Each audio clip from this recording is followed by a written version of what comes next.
There are only a handful of non-Christian references to the crucifixion of Jesus that historians take seriously, fewer than 10.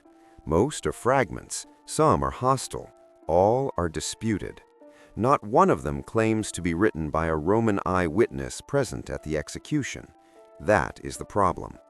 Because if such a document existed, carbon dated to the 1st century, written in administrative Greek, found in a Roman context, it would not simply add detail, it would reframe the event entirely. Lesser-known fact, Roman execution records were rarely preserved beyond local archives, and almost none survive from Judea due to repeated revolts and scorched earth reprisals. The story begins, as many uncomfortable discoveries do, not in a library, but in a field. Volterra, northern Tuscany, an Etruscan city later absorbed by Rome, layered with history like compressed sediment. In the late 2000s, farmers plowing land on the outskirts struck stone, cut stone, foundation stone, Roman in style. Coins followed, Vespasian, late 1st century. Lesser-known fact, Vespasian's reign coincided with a massive redistribution of confiscated Judean wealth after the destruction of Jerusalem in 70 AD, funding construction projects across Italy. A villa excavation was authorized, routine, almost boring, and then something turned up that should not have survived. A scroll, partially charred, no moisture damage, no mold bloom, papyrus fibers intact enough to read without reconstruction software. Lesser-known fact, papyrus almost never survives in Italy's climate unless it has been carbonized or sealed in a low-oxygen microenvironment. It was written in Greek, not literary Greek, administrative Greek, the kind used by Roman officials operating in the eastern provinces. The handwriting was inconsistent, rushed in places, deliberate in others, and that was the first contradiction. Because Roman elites dictated, slaves wrote. A senator's grandson did not normally write like a man afraid of losing time. Lesser-known fact, irregular ductus, variation in letter pressure and spacing, is associated with emotional stress in ancient handwriting studies, a niche field called paleographic psychodynamics. The scroll was sent away, months passed, interest faded, until the lecture. The translation, the professor said, was not theological, not devotional, not apologetic. It was a report. An account written by a Roman tribune stationed in Syria, temporarily assigned to Judea during Passover, who claimed to have overseen the crucifixion of Jesus of Nazareth. That alone would have been explosive, but the language was wrong. Not wrong as in incorrect, wrong as in uncomfortable. Lesser-known fact, Roman authors describing criminals almost always dehumanized them rhetorically. This text does the opposite by insisting on something non-human. The central question becomes unavoidable. Was there a Roman eyewitness account of the crucifixion that was never meant to survive? And if so, why does it describe something no Roman should have believed in? Before answering that, investigators usually reach for safer explanations. Some say it's a medieval forgery. That seems reasonable. Medieval monks forged plenty of documents, except the ink chemistry does not match medieval formulations. Lesser-known fact, medieval iron gall ink corrodes papyrus over time. This scroll shows none of the characteristic haloing or fiber collapse. Others argue it's a later Roman fantasy text, but Roman fantasy had rules. Monsters were symbolic, allegorical, never inserted into Roman administrative reality without mythic framing. This text does not explain itself. It assumes the reader already knows what happened and is trying to warn them. Lesser-known fact, warning literature in Roman culture usually took the form of private letters, not scrolls, and were often hidden in villa archives rather than published. A third explanation, psychological breakdown. a stressed officer, religious hysteria, mass suggestion. Except only one person in the account sees the figure as inhuman. Everyone else, including Roman soldiers, is described as seeing an ordinary man. Lesser-known fact, collective hallucination under stress typically produces shared distortions, not isolated perceptual divergence. Which brings us to the most disturbing possibility, that the scroll is neither theological nor fictional, but observational, and that its author believed genuinely and rationally by Roman standards that he had witnessed something wearing a human form. At this point in the investigation, most researchers stop, because continuing means crossing from history into implication. But the text itself doesn't stop, it escalates.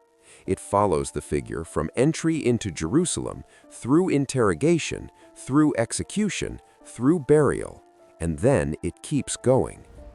Lesser-known fact, no Roman source, friendly or hostile, ever comments on the resurrection in physical detail.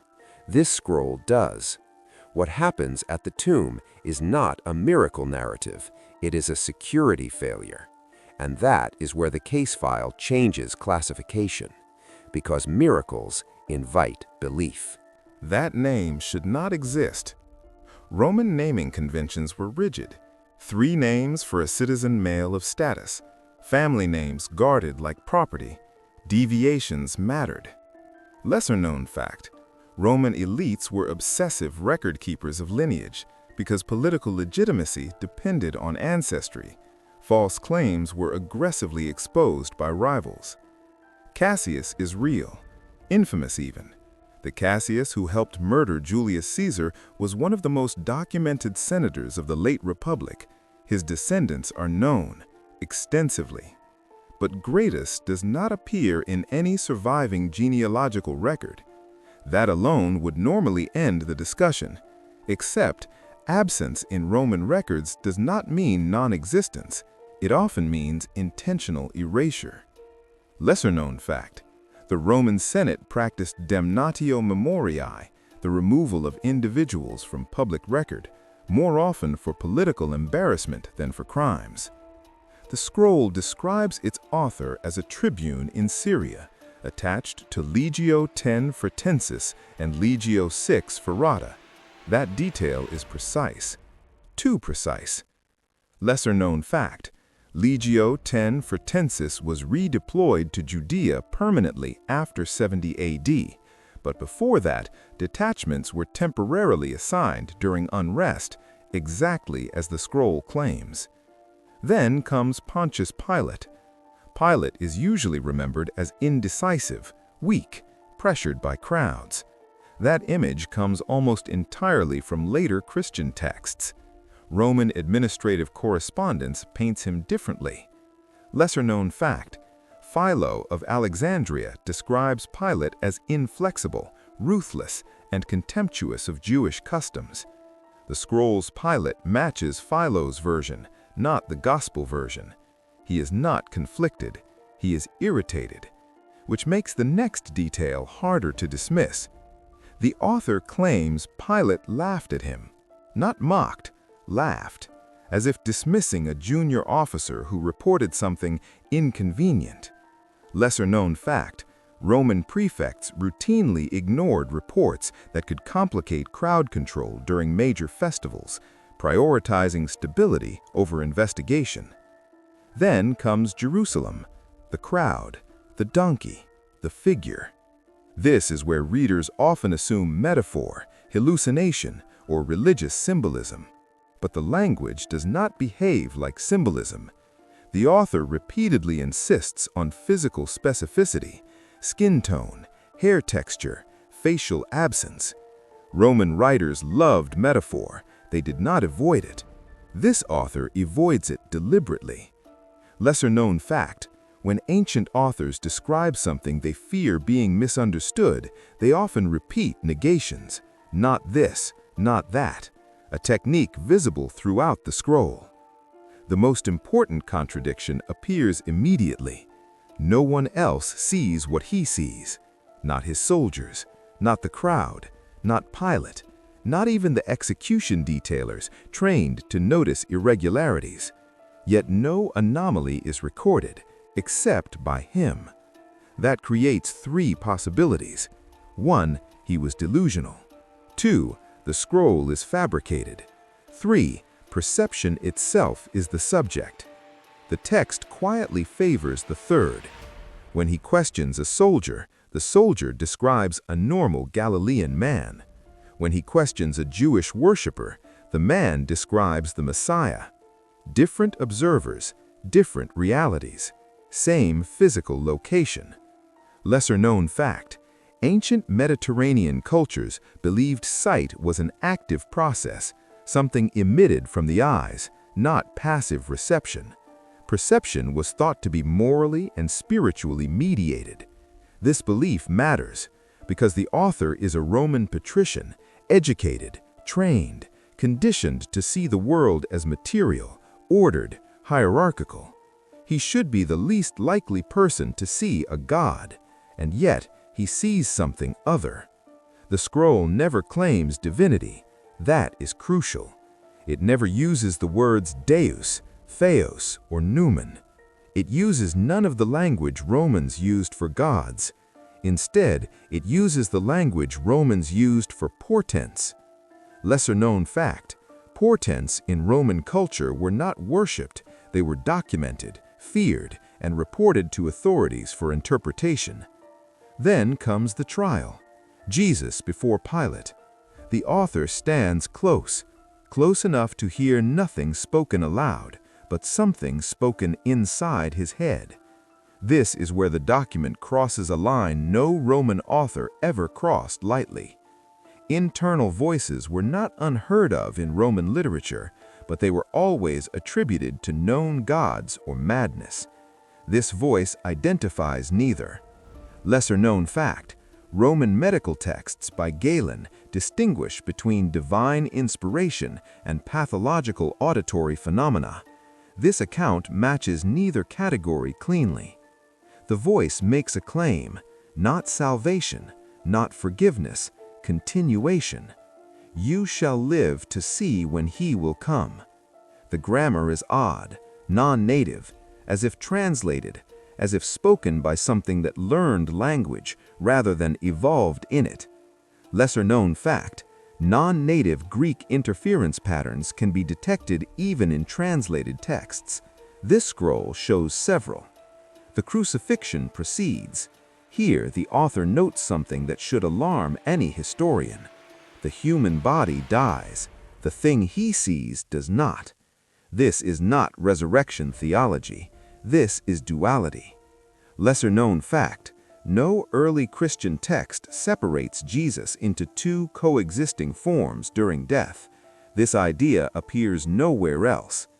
At the tomb, the author sees the figure standing after burial, not rising, standing, waiting. That distinction matters. Lesser-known fact: resurrection narratives emphasize transformation. This account emphasizes persistence. Then Pilate orders guards, Roman guards. The author insists on joining them despite not being assigned.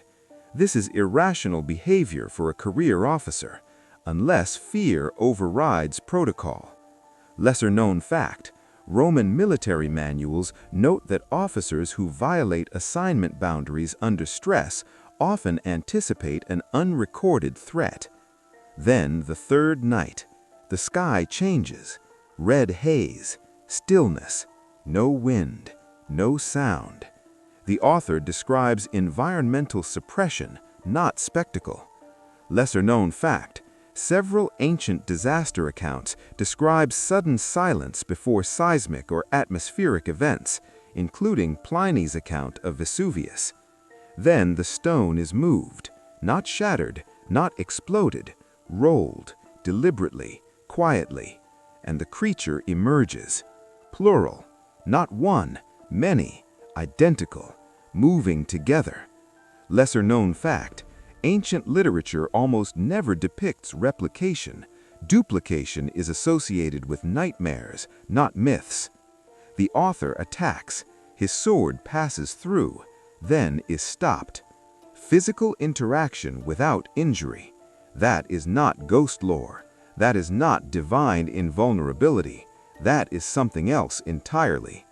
Lesser-known fact: ancient authors describing incorporeal beings always deny resistance. This account includes resistance without damage.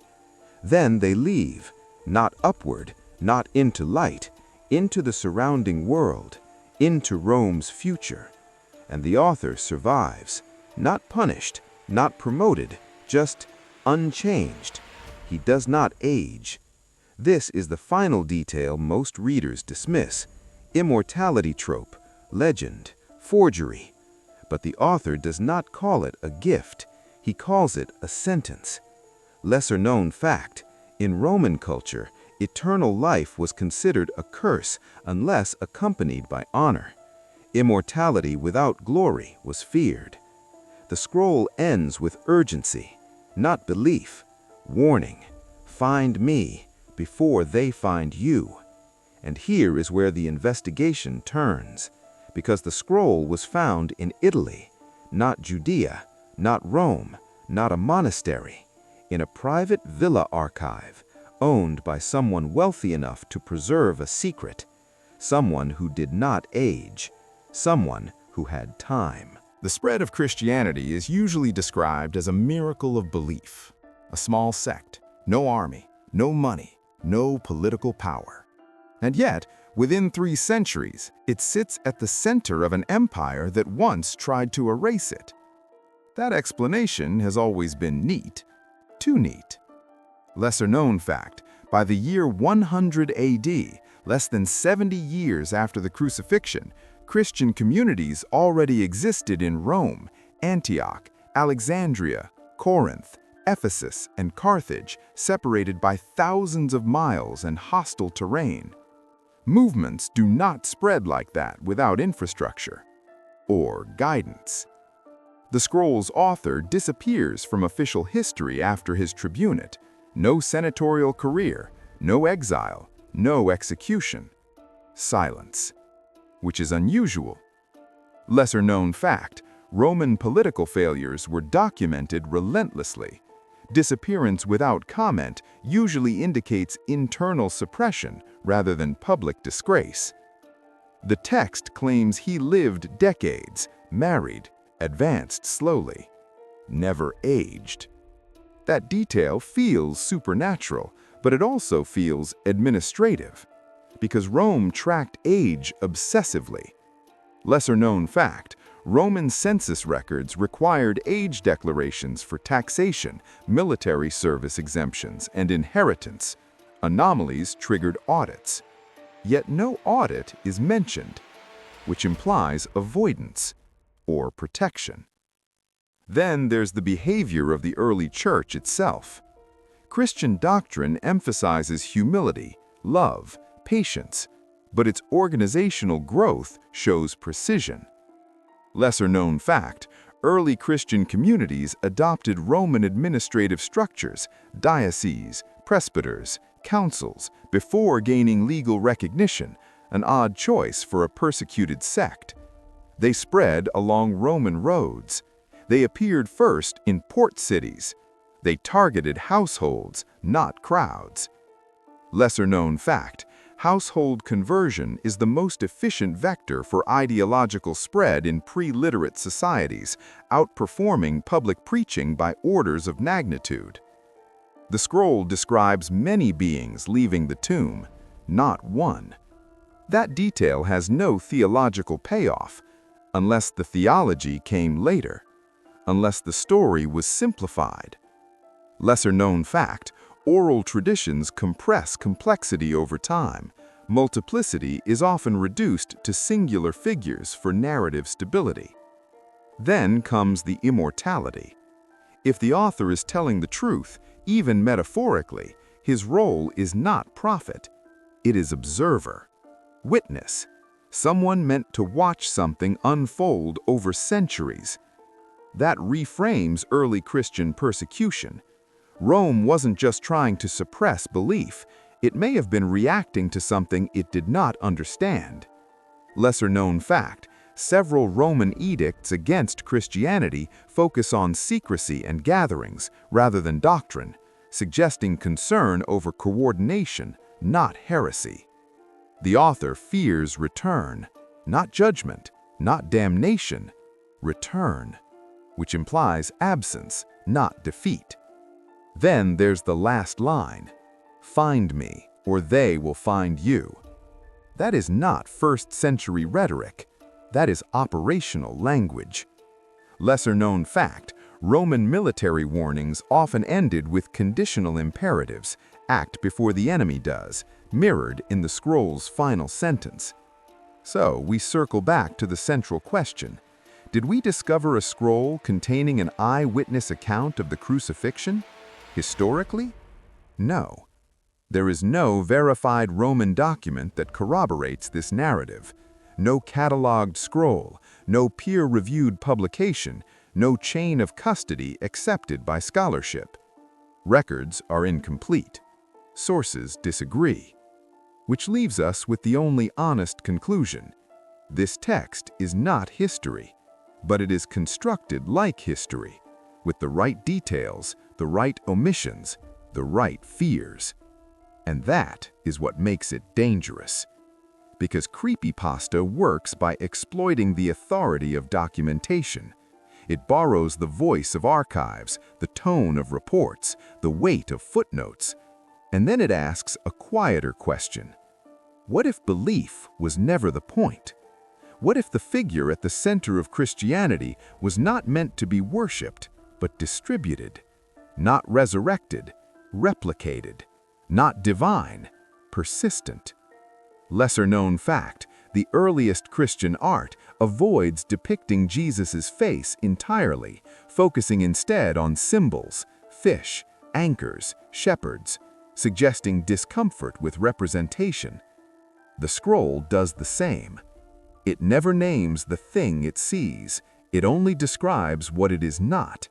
And it ends not with revelation, but with surveillance. Someone is watching. Someone has been watching since the beginning, and someone wants you to know, without ever quite proving it, that the story you were told was the simplified version. That is why the scroll feels like a case file, not because it answers the question, but because it refuses to close it. There is one last detail investigators usually overlook. The scroll was not hidden in a reliquary. It was not buried with honors. It was not copied, preached, or circulated. It was stored, folded, sealed, left where someone expected it to be found much later. Lesser-known fact, Roman elites often used villa archives to store politically dangerous private writings, assuming only educated successors or intruders would ever read them. The handwriting at the end of the scroll changes, not in style, in confidence. The earlier sections hesitate, lines crowd, letters compress, the author rushes as if afraid of interruption. The final paragraphs are calm, measured, almost relieved. Lesser-known fact, in ancient documents, emotional stabilization near the end often indicates the writer believes the burden of warning has been transferred. He believes his task is complete. That belief is the most chilling part, because if the scroll were only madness, it would end in confusion. If it were propaganda, it would end in persuasion. If it were fiction, it would end in spectacle. Instead, it ends in procedure. You now know. Find me, or they will find you. No appeal to faith, no demand for belief, just sequence. The creepypasta works because it exploits something real and uncomfortable about history. How much of it survives only because someone chose not to destroy it? Lesser-known fact, nearly 90% of ancient written material has been lost, not through decay, but through deliberate disposal during regime changes. If this scroll were truly dangerous, truly destabilizing, it would not be debated. It would be gone. Which leaves the last contradiction. Either the document never existed, or it existed and was allowed to survive because it didn't matter yet. The story reframes Christianity not as revelation, but as incubation. Not a sudden miracle, but a slow release event. Not salvation descending from above, but something seeded into human society and left to mature. The Roman officer is not punished, not silenced, not converted. He is preserved, a control subject, a witness across centuries. Lesser-known fact, long-term observers appear in many apocalyptic traditions, not as heroes, but as auditors. That makes the final implication unavoidable. If the creature promised return, and if return requires witnesses, then belief was never the mechanism. Time was.